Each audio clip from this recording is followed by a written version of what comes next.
자, 반갑습니다. 여러분들, 우리 온라인 배구 이론 수업 마지막 시간 수업을 시작하도록 하겠습니다. 오늘은 3차 시 규칙에 대해서 알아보도록 하겠습니다. 여러분들 그동안 총 3차 시에 걸쳐서 경기 용어, 그리고 공격 방법 명칭, 그리고 포지션, 그리고 오늘 하게 될 규칙 정도까지만 여러분들 잘 머릿속에 넣어두고 계시면 여러분들 TV를 통해서 배구 경기를 시청하거나 그리고 앞으로 다가올 우리 도쿄올림픽에서 배구 대표팀 선수들 중계를 볼 때 여러분들이 무리 없이 이해를 하시고 하시면서 경기를 시청할 수 있을 겁니다. 자, 오늘 수업 들어가기 전에 이전 차시에 배웠던 것들 복습을 한번 하고 본격적으로 시작하도록 하겠습니다. 자, 먼저 이전 시간에 쌤이 냈던 퀴즈들의 정답을 한번 알아보고 가겠습니다. 첫 번째, 배구공은 반드시 팔로만 쳐야 하나요? 답은 아닙니다. 배구는 신체 어떤 부위를 사용하셔도 상관이 없습니다. 단지 손으로 하는 게 가장 효율적이기 때문에 손으로 많이 하는 거고, 여러분 급할 때 뭐 발로 하든 머리로 헤딩을 하든 상관없습니다. 두 번째, 블로킹은 포이츠 반칙에 적용을 받을까?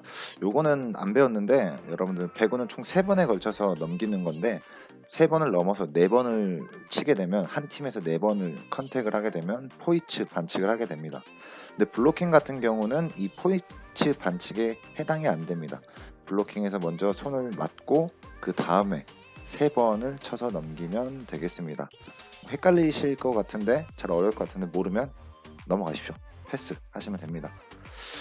다음 세 번째, 공이 네트에 접촉하면 어떻게 될까요? 이거 다 아시죠? 그냥 그대로 경기 진행하면 되겠고, 네 번째, 블로킹 선수의 팔이 네트 위로 넘어가면 반칙일까? 오늘 규칙에서 배우게 될 텐데 팔이 네트 위 상대방 코트 쪽으로 넘어가게 되면 오버넷이라는 반칙을 범하게 됩니다. 근데 블로킹 선수들은 블로킹 할 때는 상대편 코트 안쪽으로 팔이 넘어가도 상관이 없습니다. 블로킹에 한해서만 해당이 되겠습니다. 자세한 건 뒤에 가서 더 배우도록 하고, 5번 어택 라인 뒤에서 점프하여 공격하는 방법의 명칭은 후위 공격, 백어택이 되겠고, 마지막 저번 시간에 냈던 전방 스트라이커 이제 팀의 1 공격 옵션 포지션의 명칭은 라이트 포지션 어퍼짓이라고도 하겠습니다. 자, 이전 차시 복습하겠습니다. 여러분들 포지션에 대해서 배웠는데 여러분들 선생님이 좀 이해하기 쉽도록 선수 카드로 만들어서 다시 여러분들한테 복습 상기할 수 있도록 여러분들 한번 만들어 봤습니다. 봅시다. 자, 선수 카드를 깠습니다. 선생님이 현질을 해서 아주 좋은 국가대표 선수들만 다 나왔네요. 여러분들 먼저 이해하기 쉽게 선생님이 그냥 총 6개 부분 스파이크, 수비, 토스, 블로킹, 서브, 속공 이렇게 해당되는 능력치들의 숫자를 통해서 여러분들 포지션에 대한 이해를 돕기 위해 선생님이 임의대로 숫자를 넣은 거예요.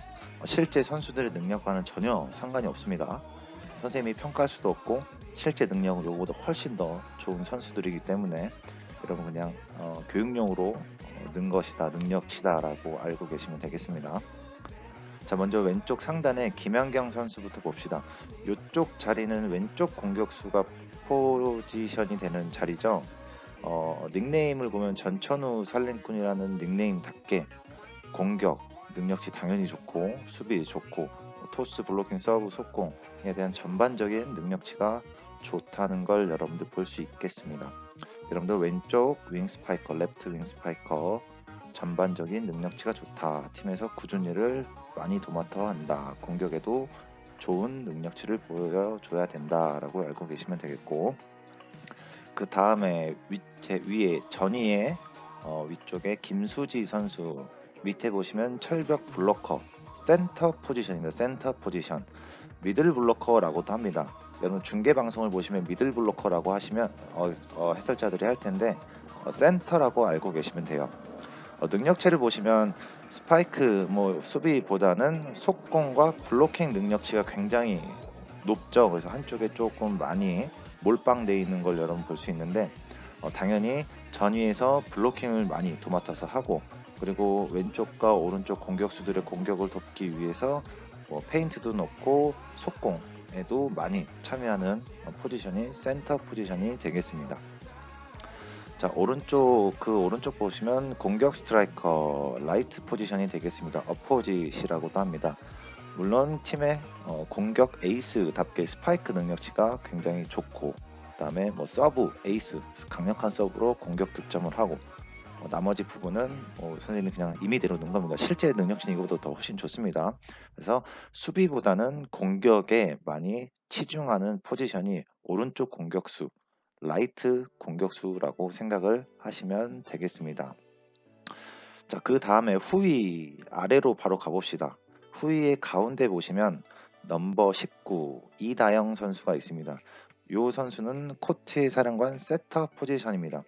세터 포지션은 토스를 통해서 공격수들에게 공을 올려주는 역할을 하죠. 그래서 다양한 공격 전술로 팀의 공격을 지휘하는 선수를 라고 말하면 되겠습니다. 능력치를 보시면 당연히 토스 능력이 몰빵이 되어 있죠. 토스 능력이 굉장히 좋아야 하고, 그리고 전반적으로 선수를 보시면 수비 능력치는 그냥 선생님이 넣어놨는데 수비는 일단 다 잘 하셔야 돼요. 다 잘 해야 돼요. 수비 능력치는 다 좋습니다. 네, 세터 포지션이어서 선생님이 좀 토스 쪽에만 많이 능력치를 이렇게 넣어놨다라고 보시면 되고, 그 왼쪽에 보시면 오지영 선수가 나왔죠. LI라고 돼 있는데 수비 전문 리베로 포지션이 되겠습니다. 말 그대로 수비에 몰빵이 돼 있는 겁니다. 수비와 토스의 능력치가 굉장히 좋죠. 공격과 속공, 서브, 블로킹에 선생님이 능력치를 안 넣어놓은 이유는 전위에서 공격에 대한 거는 리베로는 참여할 수가 없습니다. 오로지 수비에 관한 플레이만 할 수 있기 때문에 선생님이 다른 능력치는 넣지 않았습니다. 뭐 서브를 넣지도 않고, 그리고 전위에서 스파이크를 때리지도 않고, 또 공격수에게 전위에서 토스를 올릴 수도 없기 때문에 후위에서 수비만 해야 되기 때문에 이렇게 수비 능력치가 높다. 팀에서 가장 수비를 잘하는 선수가 그럼 당연히 리베로 선수가 되겠죠. 후위에서 맨 오른쪽을 가시면 마찬가지로 레프트 스파이커, 6인제 배구에서는 왼쪽 공격수 레프트 스파이커가 2명이 들어갑니다. 2명이. 요거는 뭐 로테이션을 배울 때 좀 알겠지만 마찬가지로 레프트 윙 스파이커 능력치는 앞에서 전위에서 김연경 선수와 비슷하게 공격과 수비 능력이 중요하기 때문에 능력치가 저렇게 포지션이 되어 있다. 이렇게 그냥 선생님이 숫자를 통해서 여러분 좀 이해하기 쉽도록 넣어놨는데, 가볍게 여러분들 포지션에 대한 명칭과 주요 요구되는 능력 정도만 알고 계시면 되겠습니다. 자, 우리 이제 이 그림을 통해서 우리 저번 시간에 배웠던 공격 방법의 명칭들에 대해서 다시 한번 복습하고 가도록 하겠습니다. 그림을 통해서 보시면 더 이해가 잘 되실 거예요. 어렵지 않은 거니까.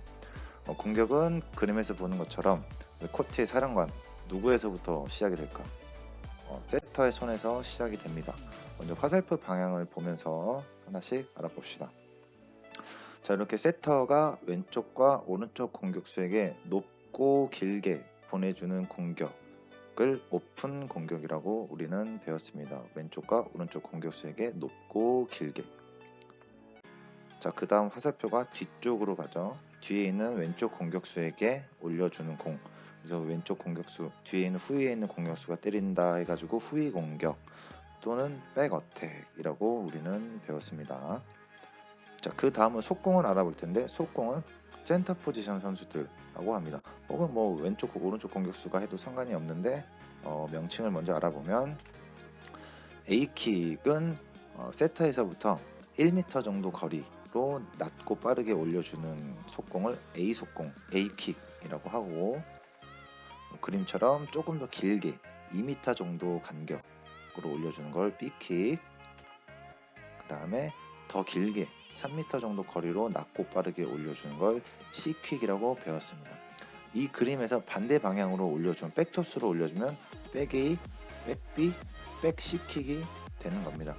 여러분들 외우기 쉽게 A, B, C 순서대로 1m, 2m, 3m 이런 식으로 외우시면 돼요. 선생님은 그렇게 외우고 있어요.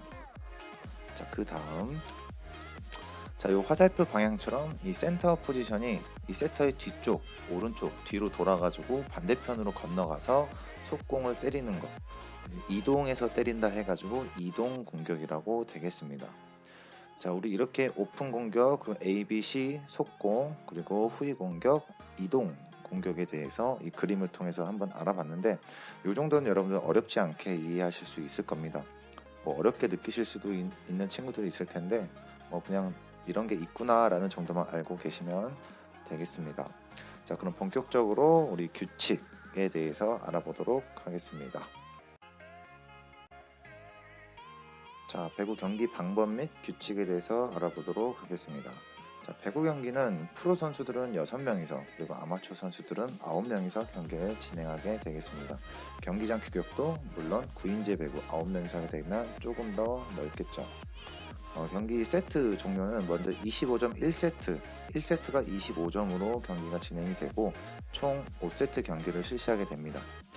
세트가 1, 2, 3, 4, 5세트까지 가게 되면 5세트는 15점을 얻으면 종료가 되겠습니다. 듀스일 때는 2점을 앞서면 경기가 종료. 듀스는 여러분들 다 아시죠? 코트 교대는 종료 시 코트를 교대하고 5세트는 25점이 아니라 15점만 한다고 했죠. 15점으로 끝나기 때문에 5세트만 8점에 이르면 코트를 교대하게 되겠습니다. 선수 교체는 세트당 6회, 리베로는 선수 교체 횟수에 포함이 되지 않습니다. 득점은 무조건 이긴 팀이 1득점. 자, 보시면 안테나 터치입니다. 여러분들 그림에 나오는 것처럼 공이나 신체 일부가 안테나를 건드렸을 경우는 반칙이 되겠습니다. 그리고 또한 공이 양쪽 안테나 사이가 아닌 밖의 범위에서 플레이가 될 경우는 반칙이 되겠습니다. 그림을 보시면 아마 자세히 이해가 되실 겁니다.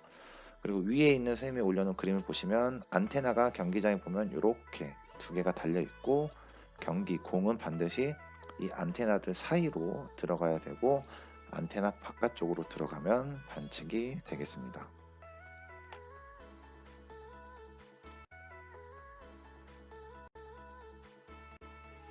자, 다음은 네트 터치. 두 번째는 네트 터치가 되겠습니다. 경기 도중 신체 일부가 네트 상단의 흰색 밴드를 건드리거나 그 밑에 있는 네트 망을 건드리는 경우, 네트는 무조건 건드리면 반칙이라고 생각을 하시면 돼요. 그리고 네트를 활용하여 상대 플레이를 방해했을 경우, 블로킹 상황에서 많이 네트를 건드리는 범실을 많이 할 거예요. 여러분 오른쪽에 있는 영상을 보셔도 아래쪽에 있는 그림 보시면 블로커가 뜨면서 발로 네트의 아래쪽에 흰색 밴드를 건드리는 게 보이실 거고, 위에 있는 영상은 공격수가 공격을 하면서 손으로 네트 상단을 건드려서 반칙이 되겠습니다. 위에 영상에서 재밌는 거 보시면 이 블로커가 지금 여러분 자세히 보시면 손을 이렇게 싹 빼는 게 보일 거예요. 저거는 블로커가 공격수가 볼을 이건 안 때린다, 밀어 넣는다 라고 생각을 하고 터치아웃을 시킨다는 걸 인지를 하고 일부러 손을 싹 빼는 거예요. 이런 건 그냥 한번 재미로 보시면 될 것 같습니다. 자, 네트 터치. 배구에서 네트는 건드리면 안 된다. 자, 다음 세 번째는 오버네트입니다. 경기 도중 선수의 손이 상대 코트 네트 위로 넘어갔을 경우는 오버넷 반칙이 되겠습니다. 영상들을 보시면 네트 반대편 상대편 코트, 공중에서 상대편 코트 쪽에서 손이 넘어가는 건 다 반칙이에요. 선수가 상대팀이 공격 타구를 하기 전이나 하는 동안 상대편 공간에서 상대 선수나 볼을 터치하는 경우는 다 반칙이 되겠습니다. 단 어떤 경우는 제외된다고 아까 선생님이 먼저 얘기했었는데, 블로킹 했을 때, 블로킹 상황에서는 손이 상대편 코트 쪽으로 넘어가도 상관이 없습니다. 그거는 오버넷에 걸리지가 않습니다. 자, 오버네트는 경기 도중 선수의 손이 상대 코트의 네트 위로 넘어갔을 경우는 반칙이 된다라고 알고 계시면 되겠습니다. 자, 네 번째는 패싱 더 센터 라인. 요거는 우리가 흔히 얘기하는 센터 라인 침범이라는 반칙이에요. 네트의 아래쪽에 보면 하얀색 줄이 있습니다. 그 줄을 경기 도중에 선수의 발이 상대팀 코트로 완전히 넘어갔을 경우는 반칙이 되겠습니다. 발이 상대팀 코트로 넘어가면 상대 선수들이 점프를 하고 떨어질 때 밟을 수가 있어요. 그러면 발목이 완전히 돌아가가지고 부상을 굉장히 심각하게 당할 수 있기 때문에 이 센터라인을 기준으로. 자, 오늘의 출석 퀴즈입니다. 오늘의 출석 퀴즈. 자, 다음 그림 중에 센터라인 침범에 해당되는 사진의 번호를 비밀 댓글로 여러분들 달아주시면 됩니다. 자, 먼저 첫 번째 이게 1번 그림이 되겠고, 자, 요 두 번째 아마 센터 포지션 선수 같은데 두 번째 그림이 되겠고, 자, 요게 3번 그림이야. 3번. 아까 2번 그림에 있던 선수가 또 자꾸 이거 밟네, 인마가. 그리고 네 번째 그림 여기 4번이 되겠고, 그다음에 5번, 여기 5번 그림입니다. 어우, 인마 다 넘어갔네, 몸이. 다 넘어갔네. 이렇게 1번부터 5번까지 중에 여러분들 센터 라인에 해당되는 것들을 여러분들 출석 댓글에 남겨주시면 되겠습니다. 그리고 1, 2, 3, 4번 다시 한번 보시고, 다섯 번째는 더블 컨택과 캐치볼입니다. 더블 컨택은 한 선수가 공을 두 번 쳤을 때 나오는 범실인데요. 요거는 프로 선수들 경기에서 그렇게 자주 나오진 않습니다. 그 위에 영상을 보시면은 토스를 할 때 미묘하게 오른손하고 왼손이 동시에 이루어지지 않고 따닥 하는 경우를 볼 수가 있어요. 이거는 오른손하고 왼손하고 두 번 컨택이 됐기 때문에 더블 컨택 범실이 불리는 거예요. 그 다음 캐치볼은 공이 선수의 신체에서 정지하여 머물렀을 때, 뭐 공을 잡거나 뭐 공을 잡아서 들어 올리거나 뭐 이런 경우인데, 이 두 가지 경기는 뭐 프로 선수들은 자주 범하진 않고 아마추어 선수들 경기에서 많이 나옵니다. 이 자세한 내용은 우리 성혜연 심판위원님의 설명을 통해서 알아보도록 합시다. 안녕하십니까. 네, 제가 가장 궁금한 게 더블 컨택이에요. 네, 그 더블 컨택이면 휘스를 불어주십시오. 예.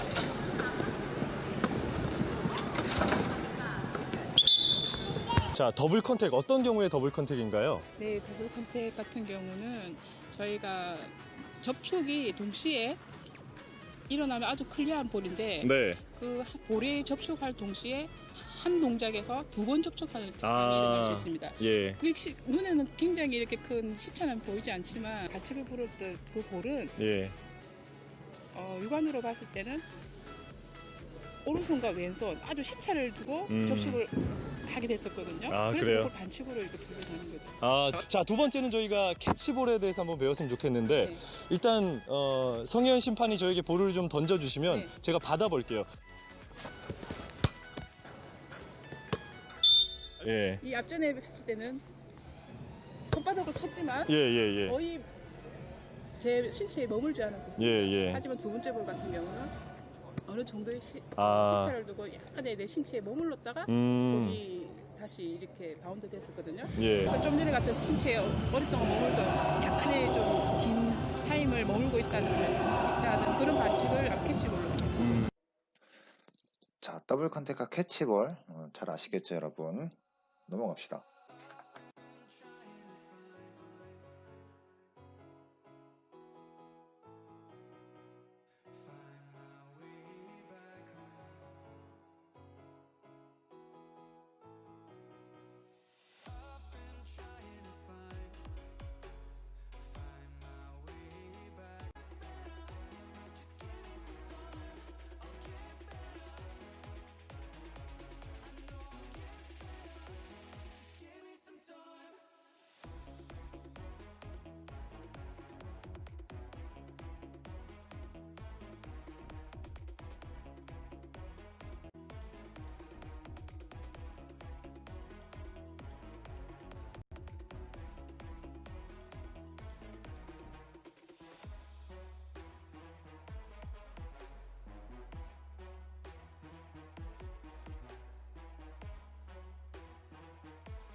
여섯 번째는 어택 라인 침범입니다. 후위 공격자 반칙이라고도 불립니다. 여러분들 전위와 후위 사이에 그어져 있는 하얀색 선을 우리는 어택 라인이라고 하는데, 후위 공격자가 이 어택 라인 선을 넘어서 공격하는 경우를 우리는 후위 공격자 반칙, 즉 어택 라인 침범이라고 합니다. 완전히 넘어서 백어택을 때리거나 아니면 라인을 조금이라도 밟게 되면 이 어택 라인 침범이 되겠습니다. 이거는 마찬가지로 후위 공격자들에 의해서 많이 나타나겠죠. 말 그대로니까 어렵진 않습니다. 자, 오늘 총 6가지 반칙들, 안테나 터치, 넷 터치, 오버넷, 센터라인 침범, 어택라인 침범, 더블 컨택, 캐치볼 이런 종류의 반칙들에 대해서 한번 알아봤습니다, 여러분들. 요 반칙들, 오늘 배운 반칙들이 경기 상황에서 가장 자주 나오는 반칙들이라고 할 수 있겠어요. 뭐 이거 외에도 반칙이 더 많은데 여러분들 요 정도만 여러분들 알고 계셔도 뭐 충분히 배구 경기를 시청하는데 무리가 없을 거고, 이 반칙 명칭을 외울 필요는 없어요. 이러한 경우에 네트를 건드렸을 경우가 반칙이구나. 요 정도 수준만 여러분들이 이해하고 계시면 충분히 될 것 같습니다. 자, 오늘까지 해가지고 총 3차 시에 걸쳐서 배구 이론적인 부분 수업에 대해서 마쳤습니다. 여러분들 뭐 선생님이 영상은 다 다시 열어 놓을 테니까 궁금한 거 있으시면 다시 영상 돌려보면서 여러분들이 학습을 하시고, 이제 다음부터는 여러분들이 실제로 배우게 될 실기 관련된 수업 자료들은 선생님이 제작을 해서 올리도록 하도록 하겠습니다. 오늘도 시청하느라 여러분들 굉장히 고생들 많으셨고, 아까 중간에 나왔던 퀴즈를 댓글로 여러분들 출석 체크를 해주시면 되겠습니다. 오늘도 고생하셨습니다.